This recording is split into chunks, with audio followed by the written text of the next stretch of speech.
Hello friends, welcome to Tutelage Academy. I hope you all are doing great. And today we are going to discuss model paper of CIL, which is our second set. And we will be discussing 25 questions of English aptitude based on the previous year question paper of CIL. And I will advise you all, if you wish, you can join our mock test on Tutelage Academy application. और Tutelage Academy application से आप अपने paper 2 की पढ़ाई भी कर सकते हैं हमारे कोर्स को ज्वाइन करके. Right? So I'll be starting the session now. Please solve करते हैं question number 1. Pick out the most effective words from the given words to fill in the blanks to make the sentence meaningfully complete. और हाँ, एक और चीज हमारा target, let's target that कि English aptitude में आपको 25 out of 25 you have to score this much. Mock test में ही नहीं, यहाँ पर ही नहीं, इनफैक्ट एग्जामिनेशन में भी आपको 25 out of 25 स्कोर करना है, राइट? तो चलिए, you dash when I the television yesterday at 8 p.m. What could we answer? Please answer. I hope my voice is audible. I hope this screen is clear as well. तो start करते हैं. इसका answer होगा You telephoned when I was watching yesterday 8 p.m.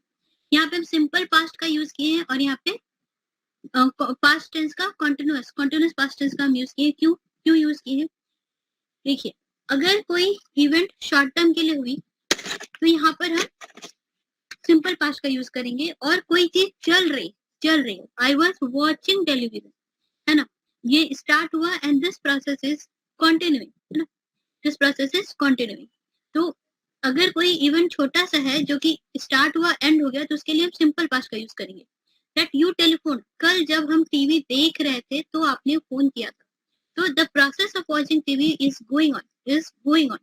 तो when I was watching the television yesterday at 8 p.m. You telephone, है ना. या फिर ऐसा हम कह सकते हैं you sneezed while I was cleaning the room. You sneezed मतलब आप Sneezing was a small activity and in the process of what? When I was cleaning the room.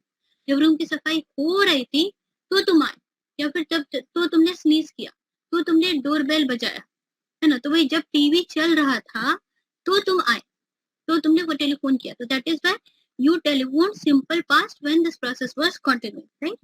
तो इसीलिए इसका आंसर होगा पॉइंट नंबर डी. मैंने यहाँ पे थोड़ा सा एक्सप्लेन भी कर दिया है for your clarification. Yes, thank you Vaishali. हाँ, तो simple past tense should be used for the second and past continuous tense should be used. जब simple past tense use होता है तो relatively longer action के लिए हम past continuous use करते हैं और shorter action के लिए कि अगर कोई action begin हुआ और end हो गया तो हम simple past का use करते हैं. ठीक है, चलिए question number 2. Quickly we have to answer and yes, 25 out of 25 all the answers should be correct. Okay, जहाँ पे गलत होगा वहाँ पे हम लोग सीखेंगे कि गलत क्या हुआ, कहाँ पे मिसिंग है. Select the one which expresses the same sentence in passive voice. Rachna was cooking dinner for the guest. इसका आंसर क्या हो जाएगा? Point number C. Past continuous है तो क्या होता है, इसके साथ बीइंग लगा देते हैं, राइट, जो कि कहीं पे भी नहीं लगा हुआ है. देखिए, एक्टिव वॉइस में सब्जेक्ट कौन है? रचना. ऑब्जेक्ट क्या है? डिनर. तो रचना वॉज कुकिंग डिनर, इसको पैसिव वॉइस में करेंगे तो dinner was being cooked by Rachna. For the guest पहले है तो भी ठीक है, अगर फॉर द गेस्ट बाद में भी रहता तो भी ठीक होता. ठीक है, we have to take care of this grammar thing. Correct. चलिए next question number 3. Which of the following phrases 1 2 3 4, यहाँ पे ABCD है, don't mind, given below in the statement should replace the phrase printed in bold. ये bold है तो इसको replace करना है, तो किससे करेक्टली हम रिप्लेस करेंगे? Question number 3. बोस्टर मतलब सेल्स को बढ़ाना. तो the new recruit came up होगा, राइट. केम अप मतलब क्या होता है? कम अप मतलब कुछ नया आइडिया जनरेट करना, कुछ नया प्लान के साथ आना, है ना. तो जो न्यू रिक्रूट था उसने एक नया प्लान वो जनरेट किया कि नए प्रोडक्ट के सेल को कैसे बढ़ाया जाए, है ना. जैसे हम लोग ऐसा भी कह सकते हैं कि came up with idea that how to surprise, how to surprise his mother. He came up with brilliant idea how to surprise his mother. ठीक है, तो यहाँ पे इस तरीके से हम came up का यूज करते हैं. ये सारा बाकी सारा कुछ बस कंफ्यूज करने के लिए आपको दिया हुआ है. Come on, coming on with, ये सारा कुछ बस कंफ्यूज करने के लिए दिया हुआ है. ठीक है, आंसर होगा point number B. Next question number 4. Please answer question number 4. यहाँ पे पार्ट 1 है, this is part 2, part 3, part 4. किसी एक पार्ट में एरर है, आपको बताना है कि कौन से पार्ट में एरर है, 1, 2, 3 या 4. आंसर होगा इसका यस, पॉइंट नंबर 2. इसका आंसर क्या हो जाएगा, पॉइंट नंबर बी 2 होगा. देखिए, टीचर ने मुझसे कहा to give a thorough reading to every chapter of the book. देखिए यहाँ पे क्या हो रहा है, अंडरस्टैंड दिस सेंटेंस. टीचर ने मुझे कहा कि थॉरो यहाँ पे होगा, या थॉरोली नहीं, थॉरो होगा, थॉरो रीडिंग. ये रीडिंग यहाँ पे किस तरह यूज हो रहा है, रीडिंग यहाँ पे नाउन की तरह यूज हो रहा है, नाउन की तरह यूज हो रहा है. और थॉरो रीडिंग मतलब यस, एंड थॉरो रीडिंग मतलब, थॉरो मतलब कंप्लीट, बहुत अच्छे से, एक अच्छे तरीके से रीडिंग दो, राइट. तो थॉरो यहाँ पे हो रहा है एडजेक्टिव की तरह यूज हो रहा है, एडजेक्टिव की तरह यूज हो रहा है. तो ये नाउन है कि teacher told me to give a thorough reading. Thorough reading मतलब अच्छे से रीडिंग लगाओ to every chapter of the book, right. यहाँ पे are you able to understand it, यहाँ पे एडजेक्टिव है ये, और यहाँ पे ये नाउन है. और अगर थॉरली क्या हो जाता है, थॉरली एडवर्ब हो जाता है, थॉरली हमारा एडवर्ब हो जाता है. तो थॉरली यहाँ पर नहीं होगा. The teacher told me to give a यहाँ पे हो सकता है गुड प्राइज, तो कुछ मतलब just for explanation I am trying to tell this कि teacher told me to give a nice salute to the president of India. The teacher told me to give a nice salute to the president of India. तो उसी तरह का sentence है ये, give a thorough reading to every chapter of the book. Okay, yeah. Next question number 5. यहाँ पे भी हमें स्पीच चेंज करना है. Eva said I had never seen him. तो इसका क्या होगा, इसका जो स्पीच अगर हम चेंज करें, this is direct speech, indirect speech, इसका क्या होगा. Question number 5. Eva claimed that she had never seen him होगा. जब ऐसा सेंटेंस होता है, I had not eaten breakfast, Eva told I had not eaten breakfast, तो इसमें सेम वैसे ही लिख देते हैं. तो Eva told that she had not eaten breakfast, या Eva told that she had never seen him. Exactly वैसे ही सेंटेंस होता है, इसमें चेंज नहीं होता. और यहाँ पे क्लेम्ड है तो कोई दिक्कत नहीं है. क्लेम मतलब एवा एक्चुअली क्लेम ही कर रही है ना, एवा क्लेम कर रही है, वो स्टेट कर रही है कि उसने पहले से नहीं देखा था. एवा स्टेटेड दैट भी अगर लिखा होता तो भी सही होता. एवा टोल्ड भी लिखा होता that she had never seen him, तो वो भी सही होता, कोई दिक्कत नहीं. देखिए, the sentence below has been broken up into 4 parts sequentially. Choose the part which has a mistake or which is not quite appropriate. कौन से पार्ट में मिस्टेक है. Advocate of non-violence have always advised peaceful solution to the most complex problem. अच्छा question है. Exam pressure में क्या होता है कि नजर नहीं आता कि गलतियां हैं कहाँ. एग्जाम प्रेशर में समझ नहीं आता कि गलती कहाँ पर है. तो वही चीज हो सकती है आपके साथ इस क्वेश्चन में भी. तो यहाँ पर हमारा आंसर हो जाएगा they have always advised, SCD है ना. देखिए एडवाइस क्या है, एडवाइस हमारा नाउन है, नाउन है. जैसे कि आप कह सकते हो कि I visited the doctor to ask for some advice, तो वहां पर ये हो जाएगा. But the doctor advised me to sleep early. The doctor advised me to sleep early, तो वो हो जाएगा advised. वहां पे advised is verb. ADVI ऐसे यूज करते हैं तो verb होगा. तो advocate of non-violence have always advised as peaceful solution to the most complex problem, right? Okay, next. Question number 7. Give the synonym for the word querulous. Querulous का synonym हमें देना है. Querulous का synonym हो जाएगा petulant. देखिए, querulous का मतलब क्या होता है कि बच्चों की तरह जिद करना, वाइन करना, राइट. Querulous का मतलब क्या होता है, झगड़ा करना. नहीं होगा. Contented मतलब satisfied. Sensitive ये भी नहीं.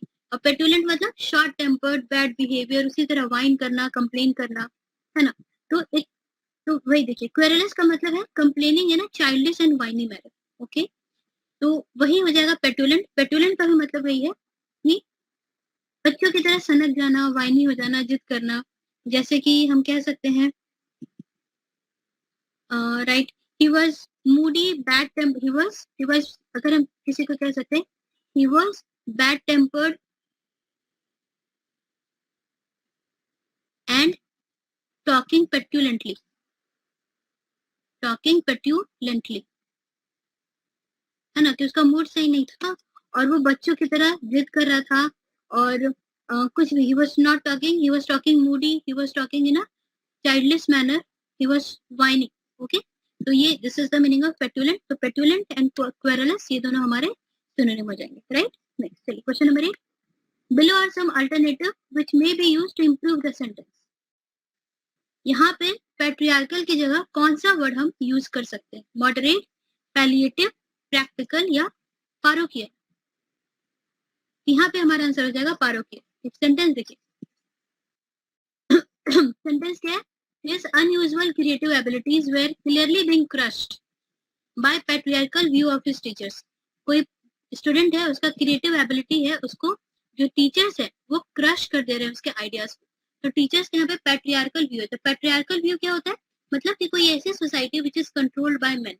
तो यहाँ पे ये वर्ड थोड़ा सा अटपटा लग रहा है कि society which is controlled by man, और उसको टीचर्स की तरह हम यूज कर रहे हैं, टीचर के लिए यूज कर रहे हैं। तो यहाँ पे हमारा वर्ड हो जाएगा पैरोकियल। मॉडरेट होगा? बिल्कुल नहीं। प्रैक्टिकल होगा? बिल्कुल नहीं। पैलिएटिव मतलब, पैलिएटिव यहाँ पे नहीं होगा। Palliative means relieving pain without dealing with the cause, है ना, बिना रीजन फाइंड आउट करने पेन को हटाने की कोशिश करना, which is palliative.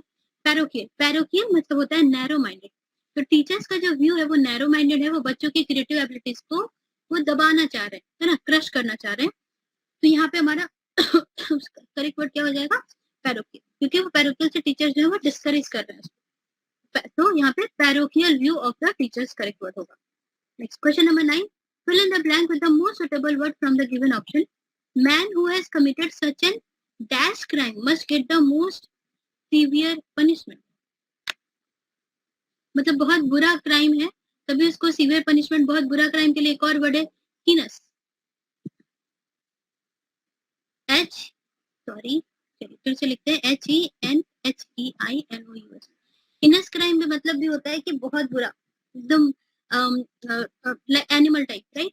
Injurious crime होगा क्या? नहीं होगा। अनचैरिटेबल, अनचैरिटेबल क्राइम तो यहाँ पे करेक्ट नहीं लग रहा है। अनचैरिटेबल मतलब जिसको चैरिटी नहीं दी जा सके। अनवर्दी, अनवर्दी मतलब जिसका कोई रिस्पेक्ट नहीं है, विदाउट रिस्पेक्ट, जिसके कोई कीमत नहीं है, वो भी नहीं। पर एबोनिबल, एबोमिनेबल, एबोमिनेबल मतलब होता है बहुत बुरा, एकदम हेटफुल। तो हीनियस, एबोनिमेबल हमारे सिनोनिम हो सकते हैं।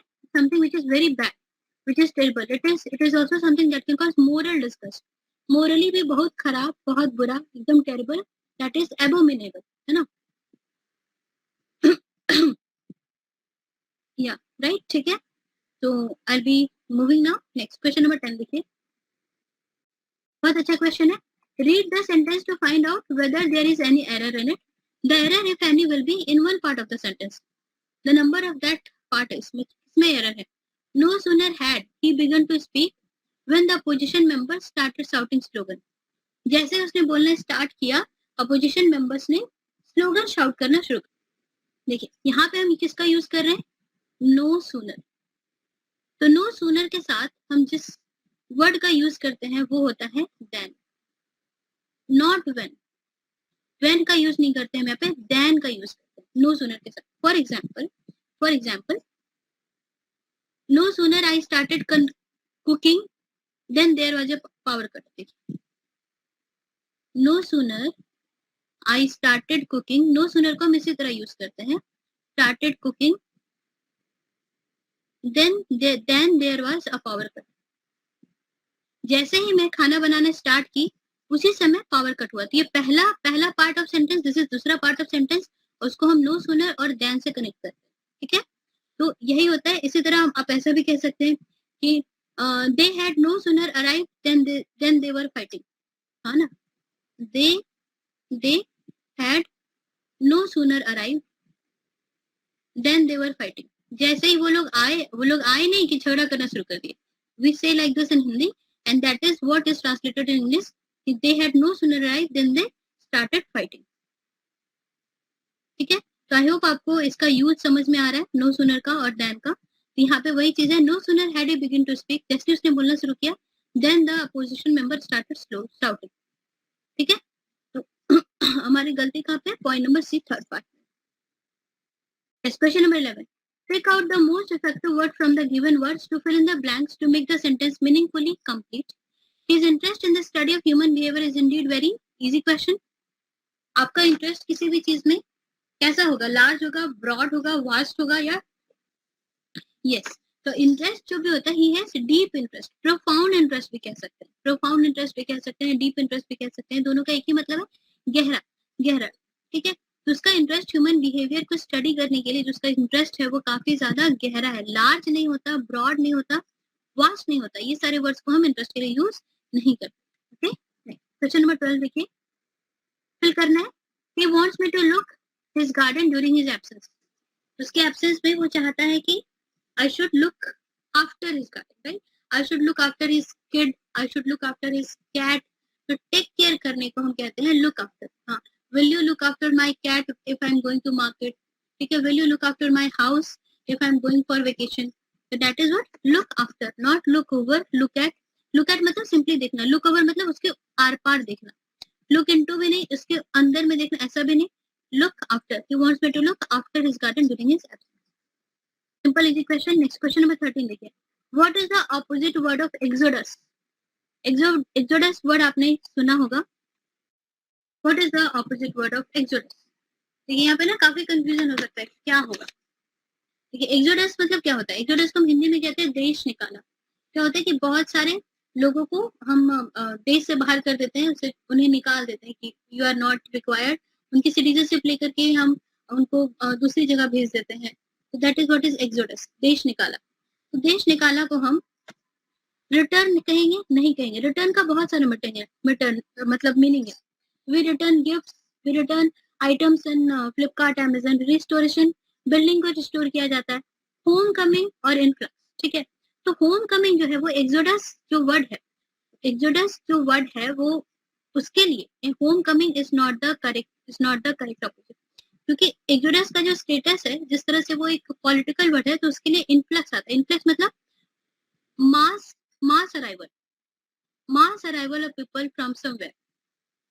ठीक है, जैसे अफगानिस्तान से मान लीजिए अभी फरमान जारी किया कि चलो around 1000 people they can come and live in Assam. तो वहां पे influx of people will be there from Afghanistan to India. ठीक है, और एक्सोडस से अगर इंडिया से मास डिपार्चर को हम एक्सोडस कहते हैं. तो होम कमिंग जो है वो थोड़ा डिफरेंट टर्म हो जा रहा है, वो इससे मैच नहीं कर रहा. होम कमिंग को हम वैसे भी लोकली कैजुअली भी यूज करते हैं, बट इन्फ्लक्स और एक्सोडस का इस तरह से ऑफिशियल मीनिंग होता है. Okay, next question number 14. The question below comprises 4 scattered segments. बहुत मजेदार क्वेश्चन है ये. 4 सेंटेंस है, हमें इनका पैराग्राफ बनाना है. ठीक है, identify from among the 4 choices the sequence that correctly assemble the segment and complete the paragraph. तो हमें पैराग्राफ को कंप्लीट करना है. We have 4 statement A B C D. पहला कौन सा होगा और लास्ट में कौन सा होगा. देखिए इसका ट्रिक ये है कि पहले तो चारों स्टेटमेंट को आप पढ़िए. जब चारों स्टेटमेंट को आप पढ़ेंगे तो उसी में आपको लिंक समझने आ जाएगा कि ये पहले होना चाहिए, वो पहले होना चाहिए. और जब आप लिंक जो भी समझोगे, मान लीजिए लिंक आपने समझा कि CD होगा या फिर DA होगा या फिर A के पहले B होगा, कुछ भी लिंक होगा उसको आप लिखिए और उस लिंक के बाद फिर आगे पीछे जो भी स्टेटमेंट बच रहा है उसको डालने की कोशिश कीजिए. आपको फटाक से अच्छे से समझ में आ जाएगा कि पैराग्राफ क्या होना चाहिए. ओके, लॉजिकली आपको दिमाग लगाना है और पैराग्राफ बनाना है. तो 14 का आंसर क्या होना चाहिए. यस, 14 का आंसर हो जाएगा ये. देखिए यहाँ पे 3 एक्सपीरियंस की बात की गई है ना, और यहाँ पे देखिए लिखा हुआ है कि all of us experience 3 emotion almost daily. तो इसके बाद ये आ सकता है ना, इसके बाद ये आ सकता है. तो डी के बाद देखिए, डी के बाद भी आ सकता है कि हम लोग हर कोई 3 एक्सपीरियंस हर दिन फेस करते हैं, एंजाइटी, डिप्रेशन और एंगर. अब आगे देखते हैं. They are 3 facets of dysphoria, bad feeling. तो दे आर मतलब ये इनको डिस्फोरिया का फेस बोला जा रहा है, तो किनको बोला जाएगा, इनको इस पॉइंट नंबर बी को ही बोला जाएगा. Right, and when the three combine and get out of control we get what is called a mental illness. और जब हम इन तीनों को कंबाइन कर देते हैं और तीनों आउट ऑफ कंट्रोल हो जाते हैं तो मेंटल इलनेस होता है. यहाँ पे भी 3 की बात हो रही है, यहाँ पे इन तीनों की बात हो रही है. तो पहले तो पक्का डी ही होगा कि 3 एक्सपीरियंस है, वो 3 एक्सपीरियंस क्या है, बी की बात हो रही है. और उसके बाद बी के बाद सी हो सकता है, बी के बाद सी हो सकता है कि when the कि हम इन तीनों को फिर रिपोर्ट करते हुए कह रहे हैं कि ये तीनों जब कंबाइन करते हैं तो मेंटल इलनेस होता है. लेकिन ये वाले सेंटेंस पे जब पढ़िए देखिए तो क्या होता है, तो क्या होगा, they are 3 facets of dysphoria. ये तो जो भी 3 चीज है, अब वो 3 चीज को फर्दर एक्सप्लेन करेंगे कि वो क्या है, उसके बाद उसको उसका इम्प्लीकेशन बताएंगे, है ना. हम पहले इन तीनों को एंजाइटी, डिप्रेशन एंड एंगर को मैं एक्सप्लेन कर रहे हैं कि भाई क्या है ये. They are 3 facet of dysphoria और इनसे मेंटल इलनेस होता है ना. तो कोई भी चीज पे डिस्क्राइब करते हैं कि भाई हाँ कि ये 3 फेस है इस चीज के, तब और इसका रिजल्ट ये है, इसके कारण ये होता है. तो हम तो इसी तरह प्रोसेस तो हमारा ये है कि पहले डिस्क्राइब करेंगे और उसके बाद ये बताएंगे कि उनसे क्या होता है, इसीलिए DBAC हमारा आंसर हो जाएगा. ठीक है, okay. Next question number 15. Question, an incomplete statement followed by fillers is given. Pick out the best which can complete the incomplete sentence. Question बस ये है कि he wanted to reach out to general public but they ignored him. इसका मतलब क्या हुआ, इसका मतलब इस सेंटेंस का मतलब क्या हुआ, he wanted to reach out to general public but they ignored him. इसका मतलब ये हुआ कि he wanted to lend a helping hand. वो जनरल पब्लिक की मदद करना चाह रहा था, ऐसा तो नहीं बोला जा रहा है, ऐसा तो नहीं बोला जा रहा है. He wanted to communicate. Reach out to me if you have any problem. मतलब मुझसे बात करो अगर तुम्हें कोई दिक्कत होती है तो मतलब वो पब्लिक से बात करना चाहता था, ये तो बिल्कुल ठीक लग रहा है. He wanted to reach near the public but they ignored. reach out का मतलब reach near नहीं होता, reach out मतलब हाँ मुझसे बात करो, reach near मतलब पहुंचना, ये भी नहीं होगा. He wanted to give a conclusion for the general public. conclusion की भी बात नहीं हो रही, वो बस बात करना चाहता था, वो reach out करना चाहता था, बात करना चाहता था. He wanted to communicate with the public but they ignored. This is the meaning. तो point number B हो जाएगा आंसर. Next question number 16 देखिए, यहाँ पे you are too idealistic. Please don't let your ideas dash me. यहाँ पे आपको correct word से यहाँ पे fill करना है. So please don't let your ideas dash me. Drop around, drum into, drive off, draw on. क्या होगा इसका आंसर, देखिए इसका आंसर हो जाएगा पॉइंट नंबर पे ड्रम इनटू. ड्रॉप अराउंड मतलब क्या होता है, तो ड्रॉप अराउंड मतलब कि कभी मेरे घर पर आओ, please drop around my home some time, है ना, दैट इज द थिंग. और ड्रम इनटू मतलब तुम तो बहुत ज्यादा आइडियलिस्टिक हो लेकिन अपने आइडियाज को मेरे माइंड में मत डालो, right. Please don't let your ideas drum into me. वो फोर्स मत करो, don't let your ideas force into me. तो वो हो जाता है कि force, it means to force someone to believe an idea, है ना. तो please don't let your ideas drum into me, don't push your ideas into me. तुम idealistic हो, okay, but I don't want to be that much idealistic, so do not push your idea into me. That is drum into. ठीक है, okay. Drive off मतलब force something that is coming towards you to stop. हाँ, तो drive off मतलब क्या हो गया कि इसमें इसका मतलब ये होता है कि something which is coming towards you to stop, उसे force करना कि कुछ आपके पास आ रहा है, आपको रोकने के लिए उसे force करना. And draw on मतलब it means to use your information of something to help you in some action which does not fit in here because ideas have not been passed on. चलिए ये दोनों तो नहीं होगा. Drive of, draw on बहुत कम ही use होते हैं. Drop down, drum into होगा यहाँ पे, कि ड्रम इनटू का मतलब है forcing someone to believe an idea. Next question number 17 देखिए, करेक्टली स्पेल्ड वर्ड इज इक्विनैमिटी. इक्विनैमिटी का स्पेलिंग पूछा जा रहा है इसमें. इक्विनैमिटी का करेक्ट स्पेलिंग होगा 17 का पॉइंट नंबर 1. इक्विनैमिटी मतलब क्या होता है कि किसी भी सिचुएशन में अपना कूलनेस मेंटेन करना, ठीक है, अपना पेशेंस, अपना कूलनेस मेंटेन करना, अपने इमोशंस को इक्वल रखना. जैसे क्या होता है कि क्रिकेट ग्राउंड में कोई प्लेयर गेम खेल रहा है and he heard the news of his father's accident ना, तो he received news of father accident with equanimity and continued playing for the finals. ठीक है, क्योंकि वो उस समय गेम खेल ही रहा था तो उसे डिस्टर्ब नहीं होना था, तो he received the news of his father's accident and reacted with equanimity and played well, right. तो इस तरीके से हम इक्विनैमिटी को यूज करते हैं. It is a calm state of mind and attitude to life so that you never lose your temper or become upset. आप धोनी के लिए इक्वेनामिटी इज द करेक्ट वर्ड कि आप अपना टेम्पर नहीं यूज कीजिए, आप अपसेट नहीं हो रहे और calm attitude, bindaas, cool, that is what is equanimity. Next question number 18.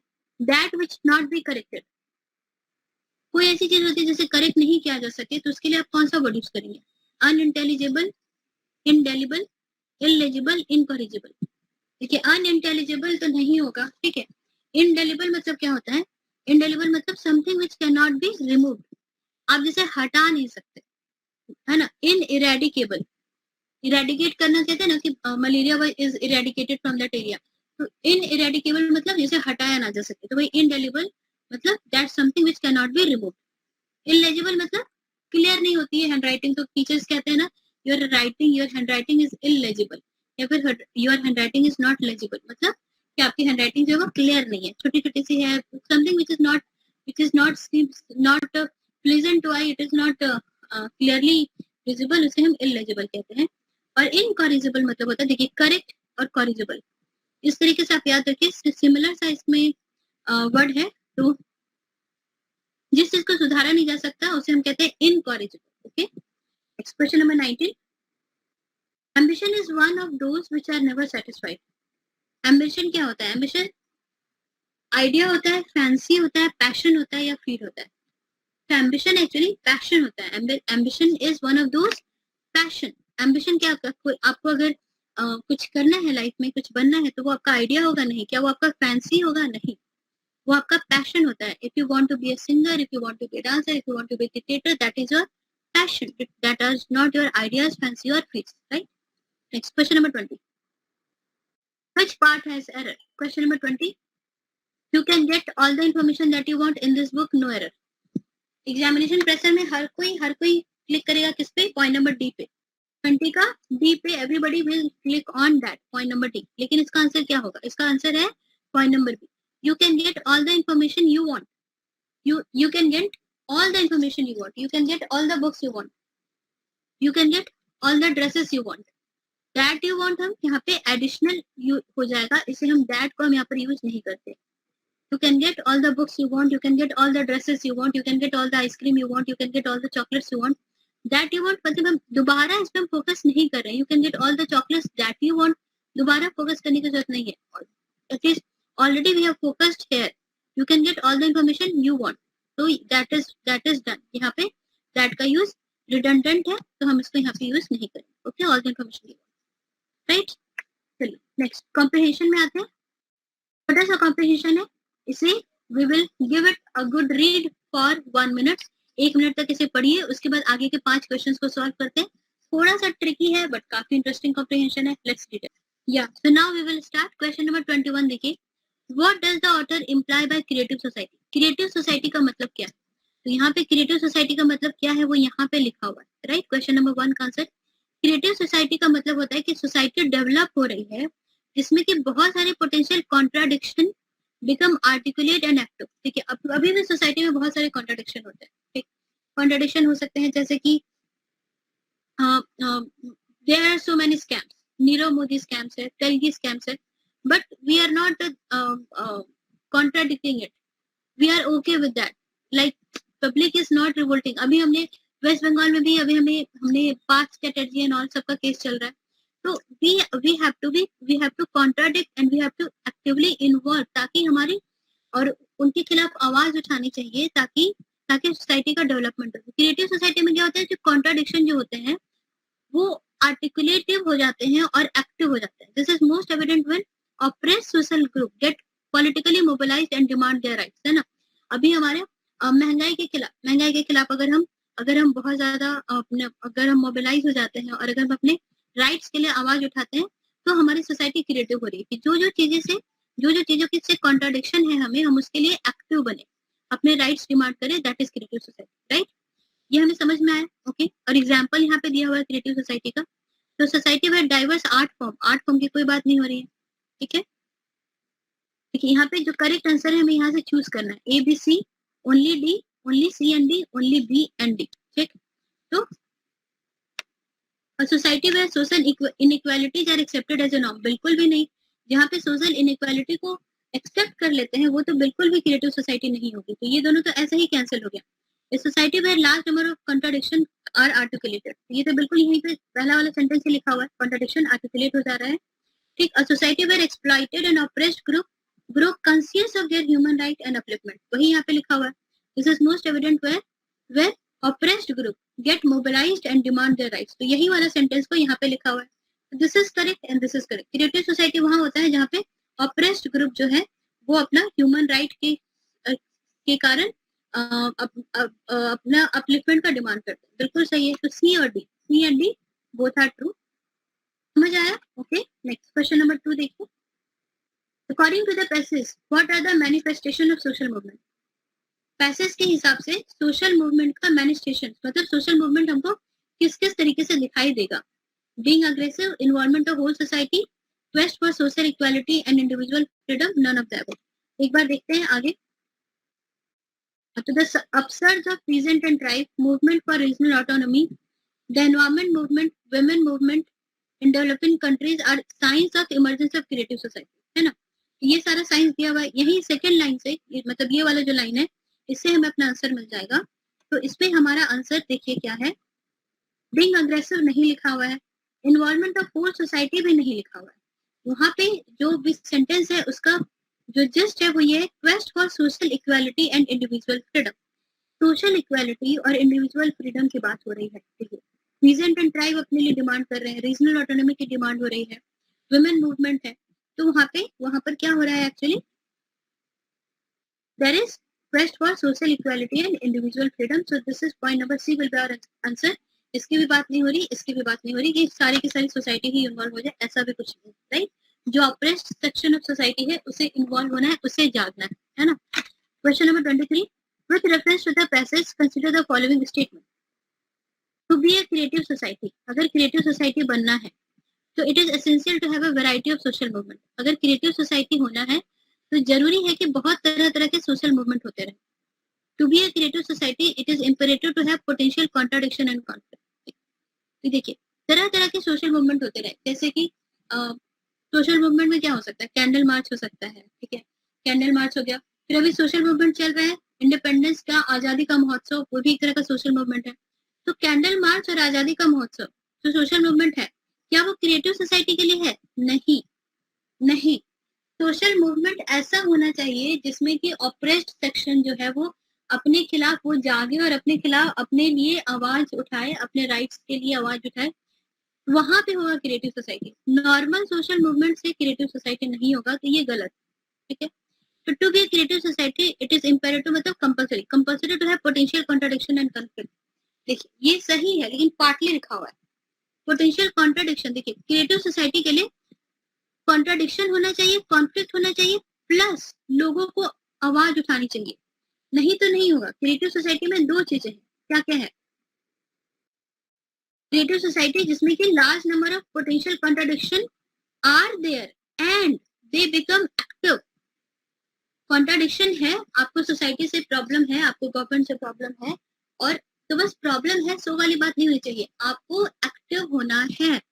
आपको एक्टिव होना है तभी होगा creative society. You have to get mobilized. यहाँ पे मोबिलाइजेशन की बात लिखी है? नहीं लिखी है, यहाँ पे बस लिखा हुआ है यहाँ कॉन्फ्लिक्ट हो, झगड़ा हो, कॉन्ट्राडिक्शन हो। भाई लोग मोबिलाइज होंगे, लोग राइज करेंगे, लोग एक्शन लेंगे, तभी तो होगा क्रिएटिव सोसाइटी। तो ये भी गलत हो जाएगा। देखिए है ना, थोड़ा सा ट्रिकी क्वेश्चन है, इसका आंसर हो जाएगा neither A nor be. Exam में और इस तरह के क्वेश्चन को आपको करेक्टली आंसर करते हुए आना है, ठीक है। ओके, नेक्स्ट क्वेश्चन नंबर 24 देखिए। Which of the following are example of different social movement? इसमें से कौन कौन सा सोशल मूवमेंट के एग्जाम्पल है? तो वहां पे आप उस पैराग्राफ में जाइएगा तो आपको इजीली मिल जाएगा। Upsurge of peasant and tribe लिखा हुआ था, ये भी लिखा हुआ था, यस। एनवायरमेंट मूवमेंट भी लिखा हुआ था, वुमेन मूवमेंट भी लिखा हुआ था, ऑल ऑफ द अबव। ये जो हमारा सेकेंड लाइन था पैराग्राफ का, है ना, यहाँ पे movement for regional autonomy, self determination, environment movement, women movement, तो ये सारा कुछ इसमें लिखा हुआ है। तो हमारा आंसर सिंपली हमें आसानी से मिल जाएगा, all of the above. Next question number 25, last question for this set. यहाँ पे भी मैंने मेंशन कर दिया, it is explicitly mention in third line of the passage के थर्ड लाइन में साफ साफ मेंशन किया हुआ है। Which of the following can be described as most appropriate aim for various social movement? बहुत सारा सोशल मूवमेंट के लिए एम क्या होना चाहिए? तो achieve the status of a creative society, to achieve right, या फिर social transformation. Read this question, उसके बाद we will go back to question, we will go back to passage कि इसका आंसर कैसे फाइंड आउट करना है. सोशल मूवमेंट के लिए क्या क्या लक्ष्य होना चाहिए? सोशल मूवमेंट के लिए क्या क्या लक्ष्य होना चाहिए? तो लक्ष्य क्या होना चाहिए कि क्रिएटिव सोसाइटी का स्टेटस ले, टू अचीव राइट, या सोशल ट्रांसफॉर्मेशन. ठीक है, I will go back to passage. देखिए लास्ट सेंटेंस, देखिए लास्ट सेंटेंस क्या है? The form of social movement, social movement की बात है. The form of social movement and their intensity may vary from country to country and place to place within a country. ठीक है, हो गया. But the very presence of movement for social transformation in various sphere of society indicates the emergence of creative society. तो social movement के लिए social transformation होना चाहिए society के वेरियस स्फेयर्स में. ये तो हो गया पक्का, सोशल ट्रांसफॉर्मेशन तो होगा ही होगा, है ना. सोशल मूवमेंट के लिए सोशल ट्रांसफॉर्मेशन तो होगा ही होगा. ठीक है, और उसके बाद देखिए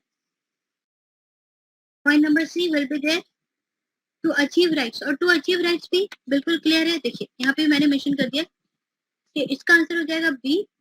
बी होगा. देखिए स्टेटस, क्रिएटिव सोसाइटी का स्टेटस नहीं अचीव करना है. स्टेटस सिंबल अचीव करके हम क्या करेंगे, वो बात नहीं है. क्रिएटिव सोसाइटी एक्चुअली एग्जिस्ट करनी चाहिए, स्टेटस लेके क्या करना है. तो सोशल मूवमेंट के लिए सबसे पहले क्या होना चाहिए कि राइट्स को अचीव करने का अवेयरनेस होना चाहिए और उसके हिसाब से सोशल ट्रांसफॉर्मेशन होना चाहिए.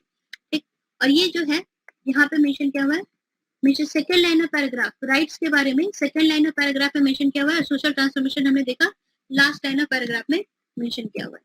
Right, this is most evident when oppressed social group get politically mobilised and demand their rights. तो भाई तो सोशल मूवमेंट कब होगा? सोशल मूवमेंट तभी होगा जब ऑपरेस्ट ग्रुप अपना पॉलिटिकली मोबिलाइज होंगे और अपने राइट्स के लिए डिमांड करेंगे. तो डिमांड, तो सोशल मूवमेंट कब कब हो रहा है? जब सोशल ट्रांसफॉर्मेशन हो रहा है और राइट्स का डिमांड हो रहा है तब. स्टेटस से अचीव करके हमें क्या करना है, इसलिए पॉइंट नंबर अब बी हो जाएगा हमारा answer, which is B and C. ठीक है, ओके. तो with this I will be ending the session now. I hope आपको ये सारे क्वेश्चंस अच्छे लगे होंगे और I hope you would have got good marks as well. कोई भी कंफ्यूजन होगा, डाउट होगा तो आप कमेंट कीजिएगा. And yes, and you are most welcome to join our mock test series on Tutelage Academy applications and practice more and more of such questions. So with this I'll be winding up the session now. Thank you all for your time.